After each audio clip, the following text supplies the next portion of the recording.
Sunday special. இன்றைக்கி நம்ம செய்ய போகிறது கோஸ் பக்கோடா. எப்படி செய்கிறது அப்படிங்கிறதான் பார்க்க போகிறோம். நம்மளுடைய சேனலை சப்ஸ்கிரைப் பண்ணாமல் பார்க்குறவங்க சப்ஸ்கிரைப் பண்ணிவிட்டு பாருங்கள். பக்கத்தில் இருக்கிற பெல் ஐக்கானை கிளிக் பண்ணிக்கோங்க. அப்போ தான் அடுத்தடுத்து புது வீடியோஸ் உங்களுக்கு நோட்டிஃபிகேஷனில் வரும்.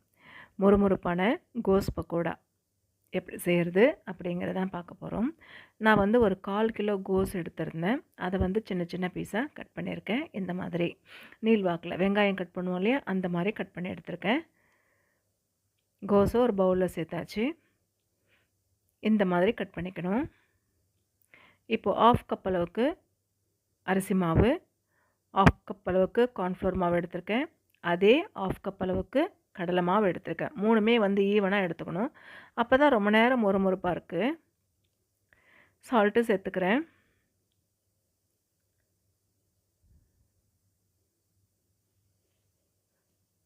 இதோட சீரகத்தூள் சேர்த்துக்கிறேன். வெங்காயம் நான் நீள்வாக்கில் கட் பண்ணி வச்சுருந்தேன். ஒரு பெரிய வெங்காயம், ஒரு வெங்காயம் கட் பண்ணி சேர்த்துக்கிறேன். ரெட் சில்லி பவுடர் சேர்த்துக்கிறேன்.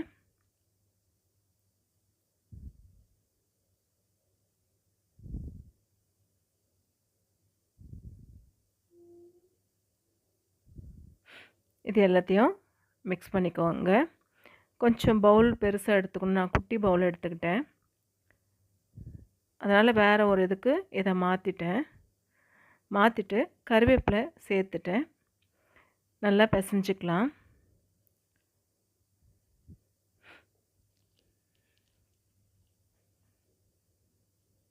இப்போது இஞ்சி பூண்டு பேஸ்ட்டு முதலே நம்ம சேர்த்துருக்கணும், சேர்க்கல, அதனால் இப்போ நான் சேர்த்துருக்கேன்.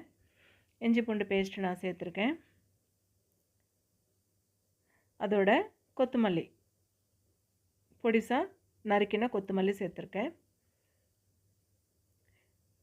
இது எல்லாத்தையும் நல்லா மிக்ஸ் பண்ணிக்கலாம். கொத்தமல்லி இருந்தால் சேர்த்துக்கோங்க, அப்படி இல்லைன்னாலும் பரவாயில்ல, ஒன்றும் பிரச்சனை இல்லை. நல்லா மிக்ஸ் பண்ணிவிட்டு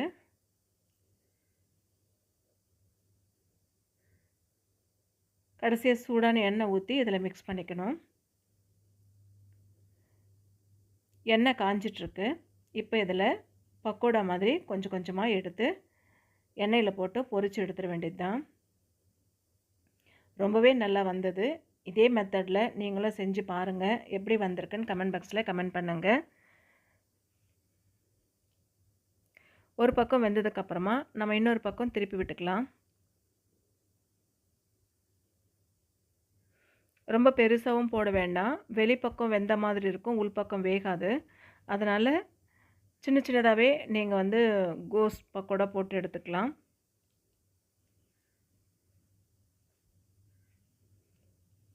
ஒரு பக்கம் வெந்தாச்சு, இன்னொரு பக்கம் வெந்ததுக்கப்புறம் எடுத்துடலாம்.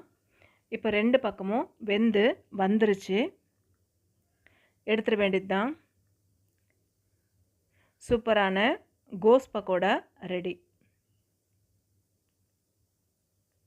இதே போல் நீங்களும் செஞ்சு பார்த்துட்டு எப்படி வந்திருக்குன்னு கமெண்ட் பாக்ஸில் கமெண்ட் பண்ணுங்கள். நம்மளுடைய சேனலை சப்ஸ்கிரைப் பண்ணாமல் பார்க்குறவங்க சப்ஸ்கிரைப் பண்ணிவிட்டு பாருங்கள். பக்கத்தில் இருக்கிற பெல் ஐக்கனை கிளிக் பண்ணிக்கோங்க. அப்போ தான் அடுத்தடுத்து புது வீடியோஸ் உங்களுக்கு நோட்டிஃபிகேஷனில் வரும்.